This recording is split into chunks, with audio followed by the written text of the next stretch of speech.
iiwanan. Hindi mo kami iniwanan. Ikaw lang ang leader ng bansa na ito na lumaban sa kriminalidad, droga at korupsyon mata sa mata.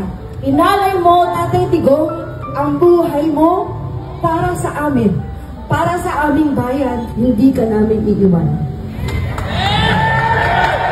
Tatay Digong, kahit nandyan ka mag-isa sa The Hague, the Netherlands, kasama mo kami. Lagi kang nasa aming panalangin.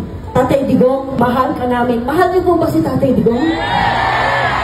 Kaya po ako masaya ngayon kasi nakikita ko po yung mga mukha noong nakasama natin noong kampanya. Taas ang kamay ng mga nakasama natin. Hindi po natin iiwanan si Tatay Digong. May OFWs po dito at mga nanonood ng mga kababayan po natin. Kung kayo ay naniniwala na may ginawang mabuti si Tatay Digong sa ating bansa, kung kayo ay naniniwala na nawala ang droga, bumagsak ang krimen, at naging mas mapayap ang ating mga kalsada, naging mas maganda ang takbo ng Pilipinas. Ngayon ang panahon para magsalita kayo. Ngayon ang panahon na umaksyon po tayo. Hindi ko po sinasabi na magrebelde tayo. Kahit isang tao lang ang pumunta rito, pupunta ako. Ganutin ko ba kayo?